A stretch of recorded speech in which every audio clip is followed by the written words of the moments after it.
Yeah, sorry about that. And we're going to go ahead and get started. And so I'm going to stop sharing and I'm going to turn it over to Carolyn Morgan.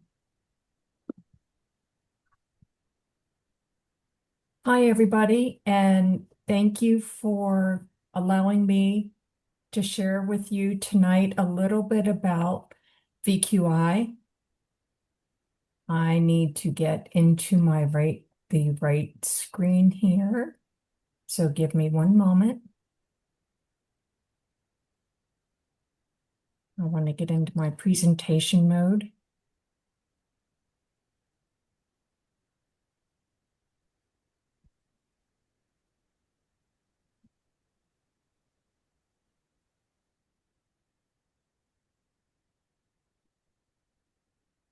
Can you all see my slides? Yes, thank you. Sure.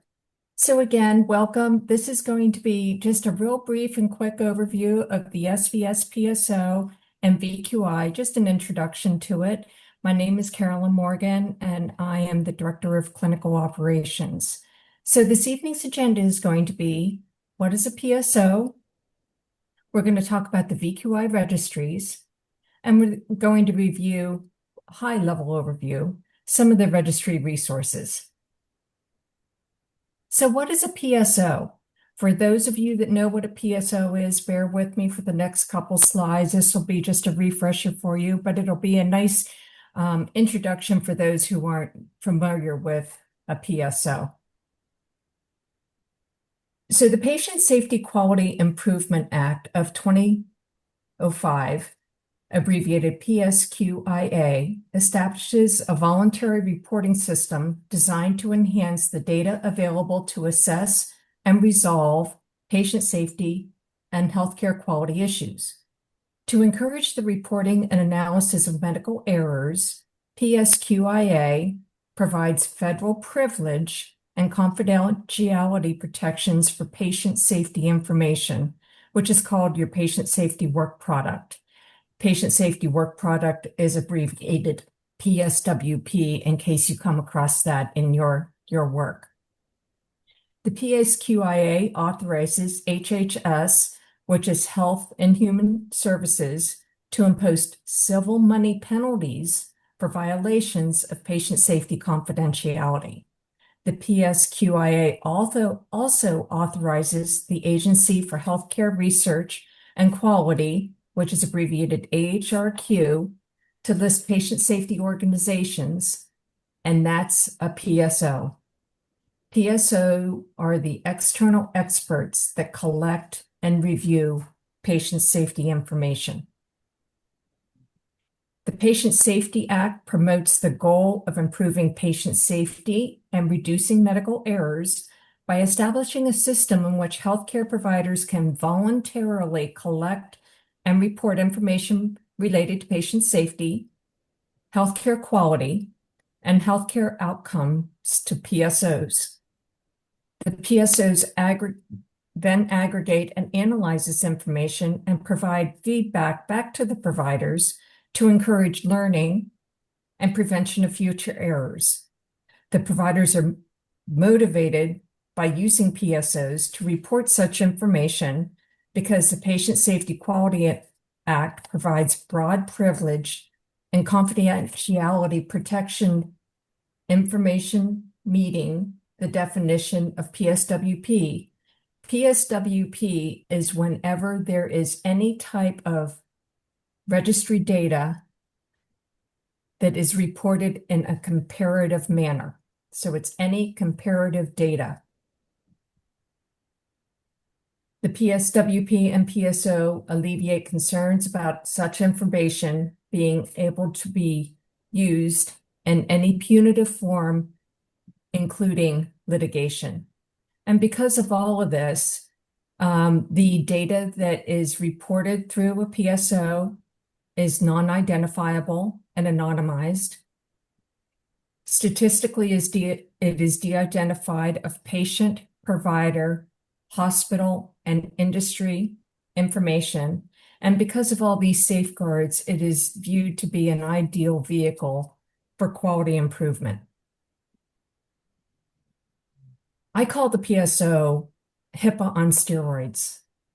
So not only do we protect patient names, date of births, and things that the normal HIPAA does, additionally, for our patients' protection, we do not disclose, again, patient name, date of birth, or social security numbers, but we don't disclose zip codes, dates of surgery, or anything that could accidentally disclose any of the patient's data or tie the data back to the patient.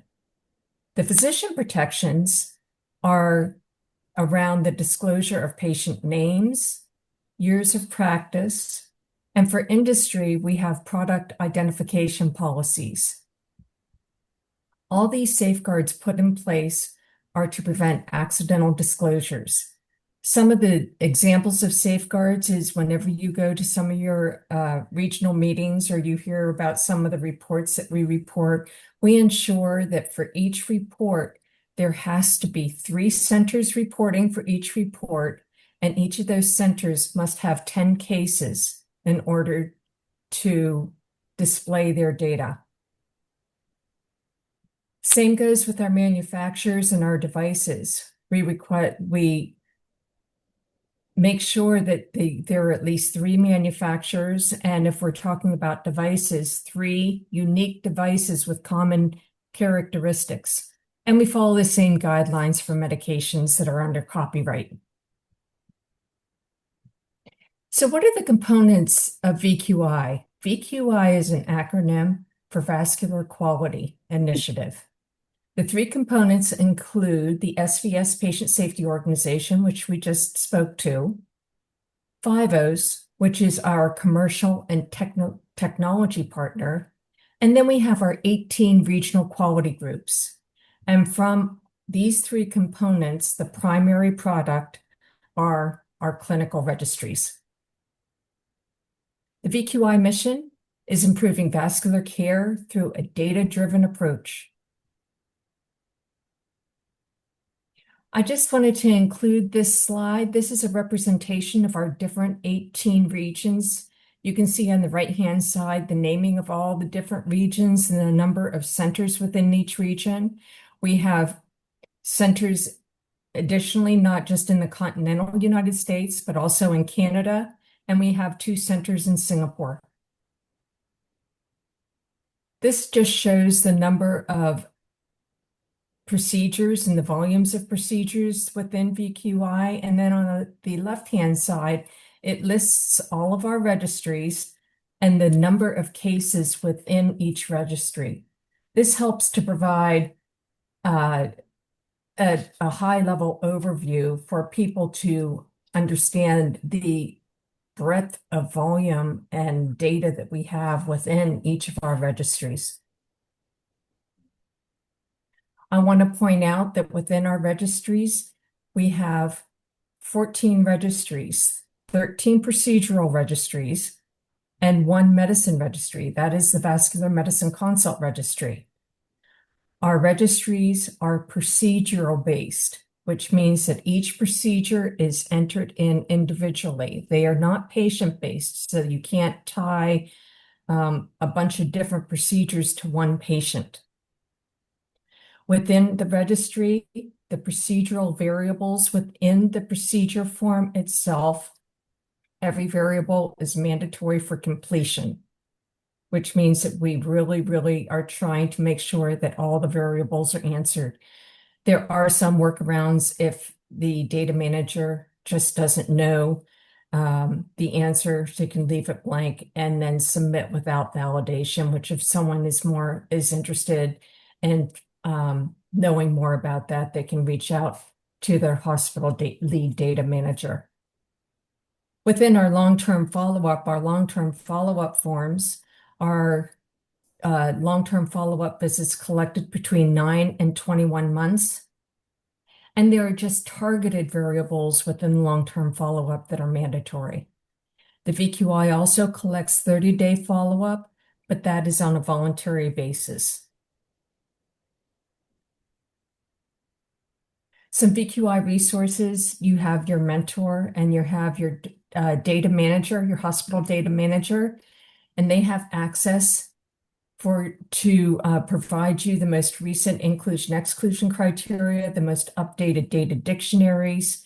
They can provide you the most updated registry paper forms, and they are an excellent resource to help answer questions. If you are not sure of what region you belong to or of the name of your hospital data manager, I'm sure that Betsy will be willing to provide you and to help you get that information. The one last thing I wanted to touch on, and when Melissa Lattis does her introduction to the research advisory for both the venous and arterial registries, VQI has a number of different data dictionaries. We have a clinical data dictionary, and then we have what we call a blinded data set data dictionary. The reason why we have the two dictionaries is because we are a PSO, and there are certain variables that we do not provide data to researchers on. And this is just one example. Within the clinical data dictionary, if you hover over at the variable zip code, zip or postal code, you will get a data definition and it will define all of the information. But within your blinded data set data dictionary, if you search for zip code, you're not going to find it because, as we spoke about earlier, zip codes are what we call sensitive information because it might accidentally, especially for some of our smaller regions or for centers that are in more of a rural area. If you provide zip codes, you might accidentally identify a physician, a patient, as maybe even manufacturer or devices. And with that, Betsy, I don't know if you want to take questions all at the end or if you want me to take questions now. No, go ahead. We're very open. Everybody knows that. So feel free to come off mute and ask any questions at any time. Does anybody have any questions for Carolyn right now? I will say, I did send an individual email to each of you regarding your Fit Mentor, your center data manager, and then again, the data dictionary and inclusion exclusion criteria.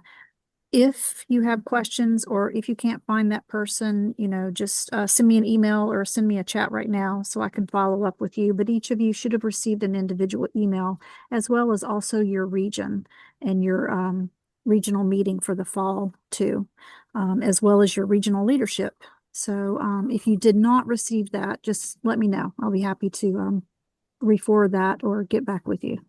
Any questions for Carolyn? Just one last thing. You typically at the beginning of each year, so it'd be the beginning of 2026, Melissa and I review the inclusion and exclusion criteria with each of the committees, and there is a possibility there might be some minor tweaks to it. The other thing I want to call your attention to is, for instance, the end of this month, I believe it's August 26th, there's going to be a registry revision that will go live, and this will affect mostly the TVAR registry. The TVAR registry data collection form and data dictionary will change. So please contact your hospital data manager to get the most updated if this is applicable to your project. Thank you. Hi, Caroline. I actually have a question that might help the group. This is Adam Johnson. Yeah. And so you talked a little bit about, the changes in, updates in the registries. Could you go into a little bit more about kind of kind of peeling back the layers as to why some data definitions are changed, how that's communicated within the data dictionaries, and then kind of how people might approach those changes in data definitions if they're trying to kind of group years together and do an analysis across years where maybe some of the data definitions might have changed? Within the data dictionary itself, the data definitions are not flagged or are not dated, but within the data collection form, they are identified what the changes are. But what I can tell you is typically the data definitions are more clarifying. And I'll give you an example. Within the smoking cessation, some of the help text for the smoking cessation, we had talked about smoking cessation counseling being given. And we're changing the word to provided because it is a more all-inclusive term for the variable itself. There are typos sometimes within the data collection forms and the help texts that are identified. Now, when there is a registry revision, sometimes it is because we're trying to harmonize variables across all registries. Some of these registries date back to 2009 and are still in their original form. Many of the medications that were provided in 2009 aren't the same medications that might be still on the market now in 2025. So we just recently updated the antiplatelet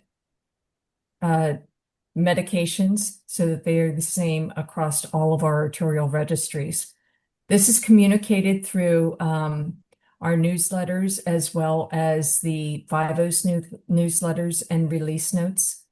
The hospital data manager gets all that information. Anyone with a PSO account gets that information, as well as the changes to the help texts.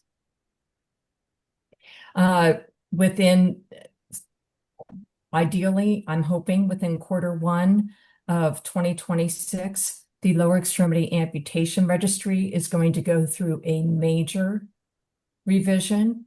And the difference between a major and a minor, a lot of the minor revisions, for instance, the minor revision that's going to be going through for the TVAR registry is centered around the need to update the registry to meet our industry projects and to meet the quickly evolving practices within the TVAR registry.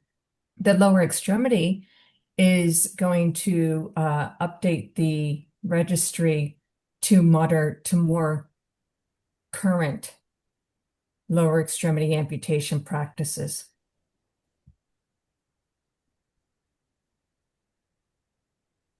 Thank you. Mm-hmm. Carol, great presentation, and like for those who don't know, Carol is a great resource for all of us. I always back her with questions, and she's really fantastic in responding. She knows the database very well. Just to clarify on something, we don't provide zip codes, but we do provide RUCA codes, right, Carol? Yes, we do. We do provide RUCA, isn't it? ADI as well. Yes. So Our RUCA codes are going through a refresh within the next 1 to 2 months. Yeah, wonderful. So basically, for the fellows interested in doing disparity or access to healthcare research, that's a great resource, and you can use it and you can see like what the outcomes are in like more rural versus more urban settings. That is available. Just a quick note, the ADI that's available, ADIs are normally done on 9 digits. We only capture 5. So there are some limitations there. And if a zip code has a spread of codes through it, we settle on the average. So just so you guys are aware.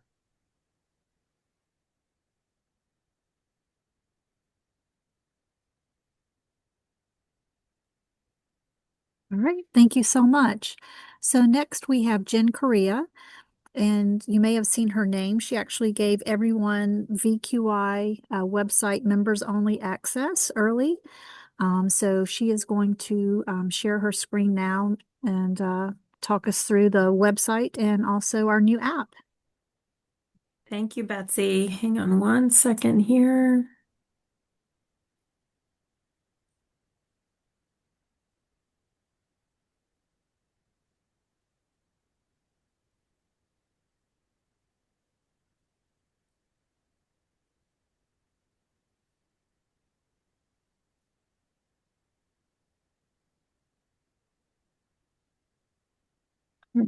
Can you see my screen, Betsy? Sure can. Thank you. Okay, thank you. Let me just move this window up here. Hang on a minute. Okay, as Betsy said, I'm the marketing manager here for the PSO. And I'm gonna do this a little backwards, only because I did want to first confirm that I checked, and I believe all of you have been given access to not only the members only area of the VQI site, but I've also set you up with access to the VQI app. It's not mandatory that you download it. It's totally up to you. It's downloadable in both the Google and Apple app stores. And the app itself, the icon is this box here. So if you haven't already downloaded it and you want to, you can just go to the App Store and search for that. And you can download it. And I'm going to tell you, if you don't remember your username, an easy way to get to that. Okay, so um, let's see over here. I'm going to log in just like you would to members only. Um, just so you can kind of see the process for this in case you are having trouble um, with that app login. Come on. Okay, so over here in members only, you'll see we'll come back and do a little deeper dive into what this looks like. But for the sake of the app itself, if you just can't remember if you signed up, you don't remember if well, you've all been granted a password anyways, so whether you choose to or not, it's living in here. So you would just go to get the SVS VQI app.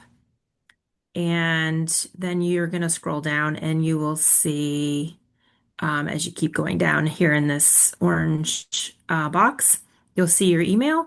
And then underneath it is the password that you've been assigned. That's only visible to you when you log in. No one else can see that. So then when you log in, this is to the app, this is what you would see. It's broken down.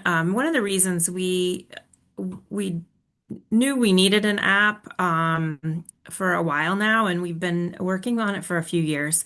And the reason behind it is really around the communication has become increasingly difficult with emails being blocked by certain hospitals or getting caught up in spam filters. And so we wanted a way to make it easy for everyone to get the information that they need kind of at their fingertips and also when their time allows.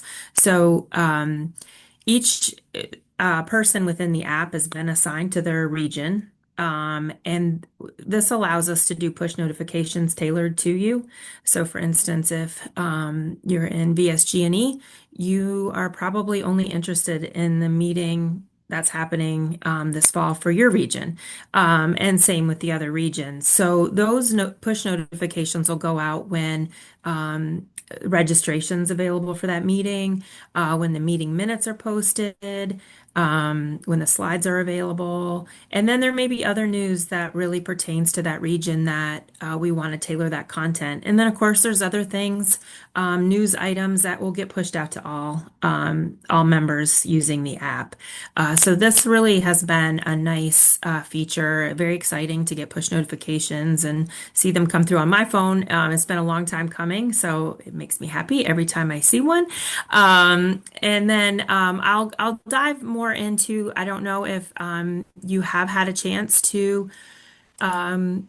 visit a lot of the members only area, but there is a great bit of access out there. And then we also have this whole page dedicated to actually the FIT program, and a ton of resources here for both mentors and trainees, actually. This is something we're always looking to update and trying to stay on top of this. And this is where you go to apply for the FIT program, certainly for the Dr. Cronenwet Scholarship. And then, like I said, there are a plethora of resources that are out here. the annual report, and Betsy and I are constantly updating this. There's a lot of things that get added each year, so feel free to peruse that. And at any point, if you have any questions with anything related to the website or the app, you can reach out to me at any point, and I'll do my best to help you along the way. So this is a big area for us. Regional groups, we talked on that briefly. If you are, unsure of which region you're in, or if just want to see kind of maybe even you want to see what another region's doing, or you can always go out here to the map and it's color coded by state, and you can get to the regions that way. And then of course you can just click on these tiles too, and it'll take you where you need to go. We talked about the app. We talked about members only. Now I'm just going to go out to a couple other areas of members only. Actually, first, before I do that, I'm going to go to our meetings and events section. This is where you can find all the events that we have coming up. Whether they be webinars or live events, remote events, regional, all the regional meetings are here, as well as the VQI at VAM meeting information will be here when that's available. So this gets updated constantly as well. And then if, again, the meeting pertains to a particular group, for instance, Midwest Vascular Collaborative, that meeting will also appear on the homepage of that region. So every region should have their meeting on their actual page. So you don't have to do a lot of bouncing around to get to what you need to get to on the site. Okay, so then we have housed quite a bit of our recordings and things behind members only, just to protect the intellectual property. So I'm going to go out here to registry education. And then you can kind of see how we've divvied up the webinars. You can click on whether it's a registry revision, an education webinar. We have abstraction webinars for most of the registries.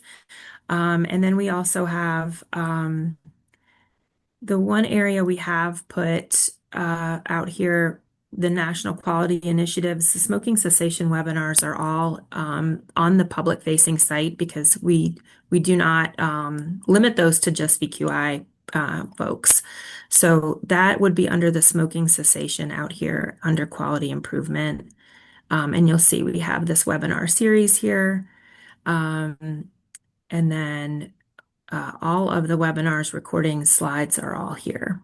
But aside from that, we've really gotten more into tucking them behind members only. So you can find a great deal of recordings out here. We also have a page dedicated to the VQI annual meeting. I know many of you were at the VQI meeting. So you'll see we still have, I just saw I need to take down the save the date, change that up. But soon after the first of the year, we will have the 2025 VQI VAM recordings. We keep those. If you were at the meeting and you registered for the meeting, you already have access to those through the SVS website. But starting at the first of the year, we put all the recordings from the previous year's VQI at VAM on here as well.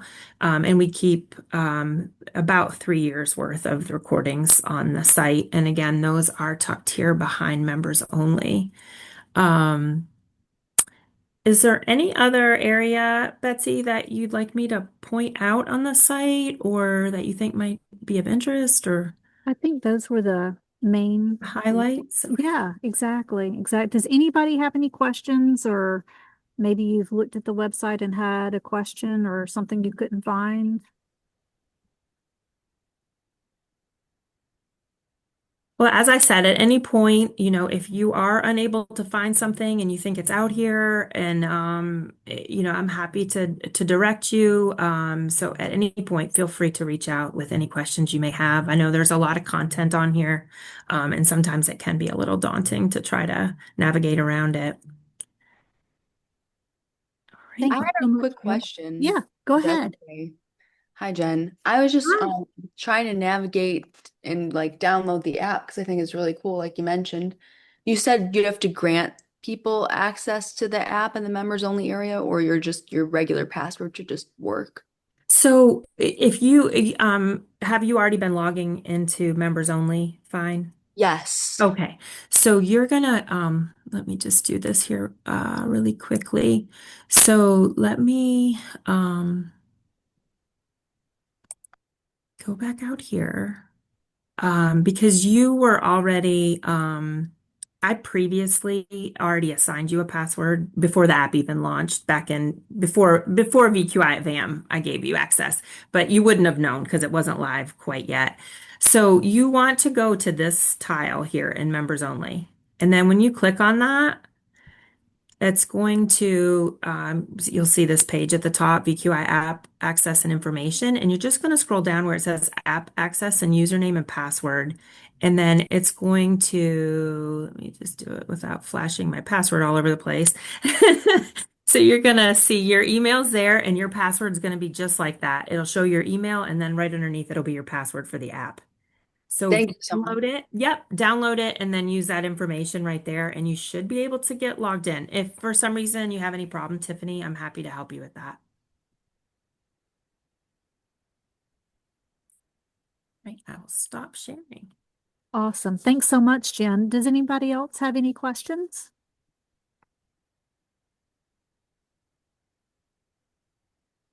All right. Well, with that, we'll go ahead and turn it over to Dr. Bellomo. She is a FIT scholar, part of the FIT program, and she has just been doing some fabulous projects with Dr. Zacharias. They're both out of Harvard. And with that, I'm going to go ahead and turn it over to you, Tiffany. Thanks so much for joining us. Yeah, no problem. Just call me Tiffany. I'm a resident. I'm in my fifth year. So we do, in terms of clinical, our first 3 years at Mass Gen, and then we move out for 2 years of research, and then we return for 2 final clinical years.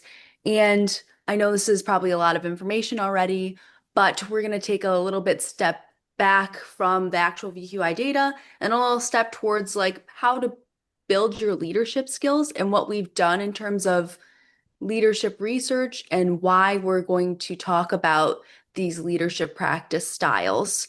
So I work with Dr. Zacharias on this project as well. Basically, I think we all know that leadership is a vital skill in surgery. It's been associated with improved team performance, but not only that, but also correlated with avoidable intraoperative errors. So there's been actually studies more along the lines of avoiding never events and the quality of the leader in the operating room. And because of that, there have been a lot of organizations now focused on creating these leadership development programs. For example, general surgery has a leadership development program, as well as thoracic, orthopedic, and neurosurgery. And yet, of course, the SVS has our own leadership development program. I think the best thing about the leadership development program that we have is that there's kind of a standard curriculum based on the leadership practice inventory. And all the other curriculums for these leadership development programs and other surgical areas aren't really published, publicly available, or follow any sort of standard guideline. It's basically leaders in the field teaching to just what they know. But there is established leadership qualities, leadership metrics out in the business world as well as other parts of the world. And that is why the SVS has anchored their leadership development program in the leadership practice inventory. So I'm going to talk a little bit about what that is. It actually divides you up into 5 different leadership practice styles. The first one is model the way. And as I'm talking about this leadership practice style, I just want you to think of a surgeon or someone in your mind who embodies these characteristics. And now everybody's not going to fit into just one category. Certainly, you can have multiple pieces of each, but usually, predominantly, someone has one type of style. So, for example, model the way is a person who will do what they say they will. They'll set a personal example of what they expect. They really like to build consensus. They like asking for feedback, making sure everyone follows through, and they have a really clear philosophy of their leadership style. The next one is inspired a shared vision. And so it's seeing the future and getting people excited about the future. describing an image of what the future looks like and really painting a big picture for people of what they aspire to accomplish. And that reminds me of Dr. Zacharias. Then we have challenge the process, which is empowering others to take initiative and kind of experiment. They like to push the boundaries and ask people, what can we learn, and identify measurable milestones to keep people improving and take initiative. The enable others to act is the second to last one, which is the fostering collaboration and building others up, where you involve people in decisions and make a lot of team-based decisions, as well as make sure other people grow. And then the last one is encourage the heart, which is more about praising people, making sure people get recognized, telling stories of encouragement, and just showing gratitude to others. So all of these 5 leadership practice styles are quantifiable. And what the leadership development program in the SVS has done is they administer the formal LPI, which is looking at your score in each of these 5. But for us, we're going to focus on understanding your self-report. And there is a self-average of each of these 5 leadership practice styles that we will quantify for you. We asked this question of the SVS Leadership Development Program because we had the data. So we asked a question, can we leverage the data currently existing to better understand the leadership qualities of vascular surgeons? And we took this and we published it in JVS with these 3 aims. But I don't want to talk too much about that because we want to kind of not bias your own assessment when looking at these questions that we'll have you answer. And we want you to answer as unbiased as possible. And then we can talk a little bit about the results that we found of leadership attributes in vascular surgeons overall. So now our question is, can we leverage this leadership practice inventory to help vascular surgery trainees better understand their own leadership style? So similar to the SVS LDP, we are going to ask you guys if you can take a survey, which is you're going to answer questions about the frequency at which you practice certain leadership skills. And then we will send you back your score and sort of a report division in between each of those 5 leadership practice styles. And so the goal is that you would take this, we'd give you the information back, and then we talk a little bit more about the leadership strategies that these different groups have and how you can incorporate your leadership with other leadership styles. So I'd be happy to take any questions, and I'll leave my email in the chat as well. But we hope to see you participate, and we hope that you get a bit something out of this and you can learn more about, growing as a leader throughout your time during this FIT fellowship. Thank you. And I'd like to say that our goal is that we would like to have you take this survey by our next meeting in September, which is September 19th. And Tiffany is actually going to come back and do another leadership talk with us. I believe, what did we decide, Tiffany? Was it October, November? Yeah, whichever one had more available time. Yeah. But she's going to come back and, later in the fall, have another leadership talk. And then, we're definitely going to send the survey link in an email. Absolutely. Tiffany and I are going to collaborate and send each of you an individual email with the link and just kind of the timeline and just, kind of a follow-up leadership, the expectations, what we're looking for and what the leadership is about. And then in May, we do want to announce that Dr. Ken Slaw is going to give a 1-hour talk to kind of wrap up this leadership survey and everything that Tiffany is going to be talking about throughout the course of the year, just to kind of wrap it up in regards to this leadership discussion. So it's going to be kind of a full year and an engaging year. So we're super excited about that. And I just want to mention really briefly that the survey is only 30 questions. It's about the frequency at which you practice those leadership styles. And it really shouldn't take you more than 10 to 15 minutes. So we hope not to add to your burden, but like Betsy mentioned, add to your development across the year and kind of longitudinally, like Dr. Johnson suggested, make sure that we can help you in other ways in terms of career development. Absolutely. But like I said, Tiffany and I will be collaborating. We'll send each of you an individual email in regards to that. Dr. Johnson or Nick, did you have anything that you wanted to add in regards to that, or even Jim on the leadership for the year? I want to say that we view each one of you as a future leader in vascular surgery. We will have the perfect platform within the PSO and the VQI resources, and we want to see you flourish in all those areas. This like developing leadership skills in the ongoing process. I'm 10 years in practice now. I'm still learning things. I'm still identifying areas I could be doing better. So that's a perfect platform you can use and see how things change over time, over the year, how much you learn from the FIT fellowship, and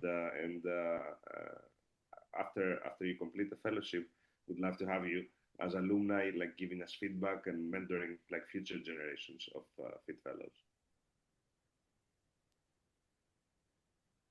Yeah, I want to thank Tiffany for putting this together. I think it's going to be a wonderful component of our program. We spend a lot of time. You've seen the great presentations from the first two groups about kind of we want to build skills on understanding the data, understanding how to apply it, how to change your practice based on the data. But a big component of this is then actually leading a team and getting that vision that maybe, yeah, you've seen the data. You've changed your mind as to how you think that we should change things. But the key is getting the whole team to kind of move along. So I really want you to, when you take this survey in the beginning, be really honest with yourself. This is all about introspection. So while Tiffany says, it's only 30 questions, pause. When you read each question, pause and be honest with yourself about what maybe you do and what maybe you don't. So you can get some feedback, because if you come back 100% in every section, we can't give you any, there's no way that we can kind of improve. And so what we want is just really be honest and introspective about, okay, when I've been working in QI, when I've been doing this stuff, where have I maybe fallen short? Because the key is that we want you to be better at the end of all of this. And so when Tiffany comes back and when we frame all of this, we're really going to be trying to say, okay, here are some behaviors that can help you be more successful in these different domains. Because at the end, we just want you to be successful. And I think this is a really vital component that we've been missing in previous years. So I'm really excited, and I want to thank Tiffany for really bringing this up and formalizing this as a part of our curriculum. So it's really exciting. Any questions for Tiffany?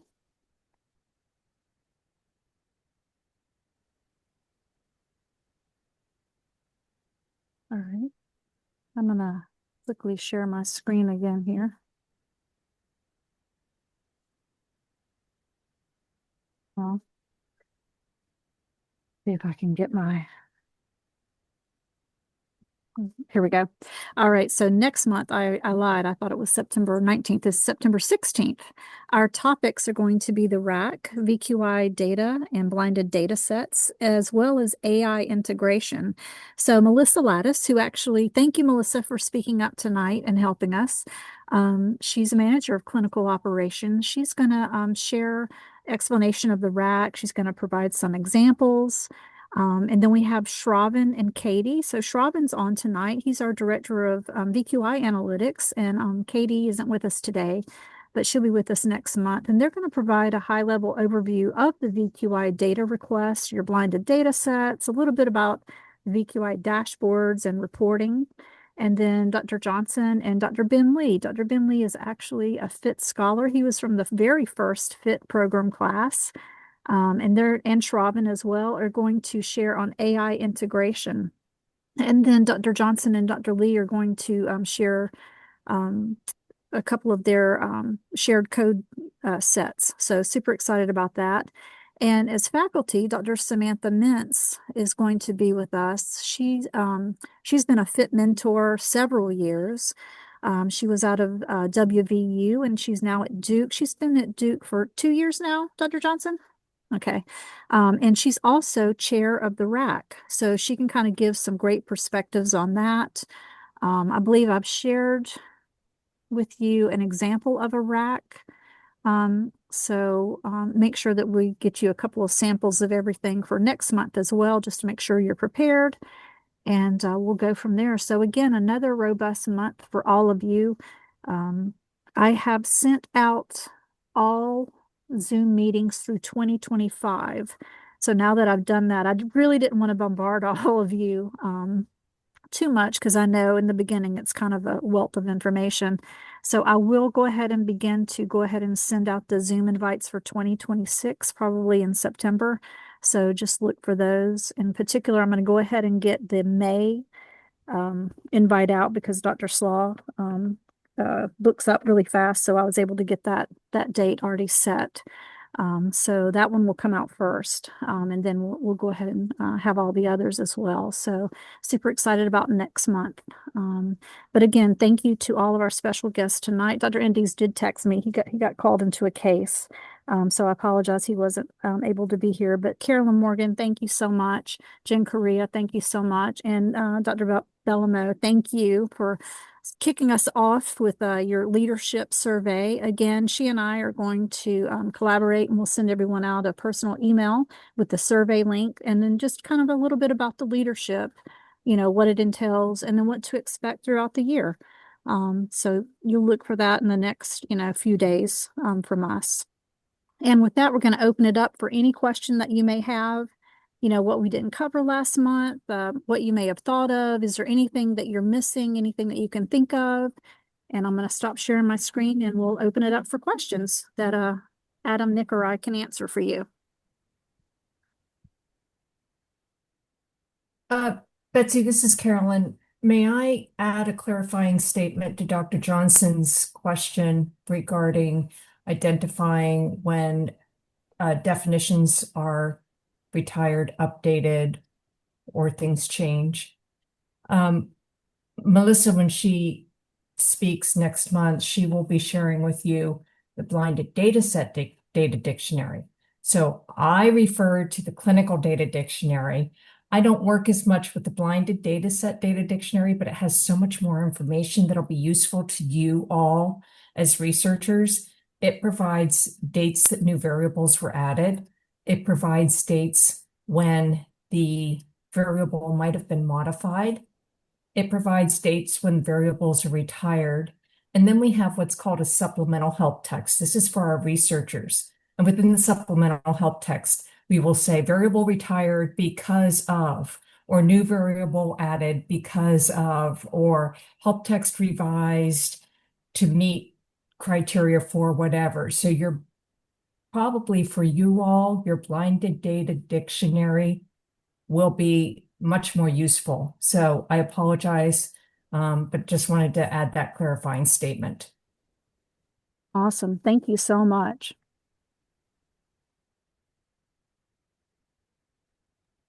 Anything else from anybody?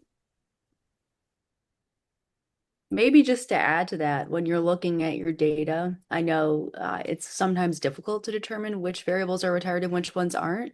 But I think if you just do a general assessment of like missingness of your data, and you find that, wow, this creatinine column has half missing values, it's possible there's another column or another part of the data that is new, or some other variables that have been retired. So that's sometimes how I catch in my data when I'm working with it. If something doesn't look right, where there's like 50%, 80% missingness, there might be another variable that captures what you're looking for.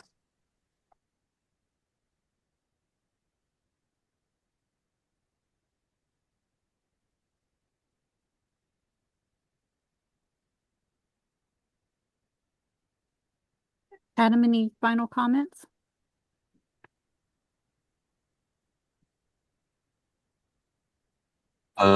No, I think this has been a great presentation. Betsy, thanks for organizing this. Caroline, Jen, thanks for presenting on everything. I think that app is really exciting. Something new. Really would encourage everyone to make sure that you get in. Really make sure you meet your data manager at your institution. Make sure you meet with your mentor kind of before the next meeting. Really start to set some goals and set a timeline for the year because it moves by quick. And the projects always move slower than you think. So never a bad Never bad to kind of stay ahead with all the planning, because once you get into it and start trying to get the data and trying to kind of crunch the numbers and stuff like that, it always is quite a bit slower. So meet with your mentors, really try to set a timeline for the year, and we'll see you next month. Thank you all so much. Have a good night. Have a good night, everyone. Great work.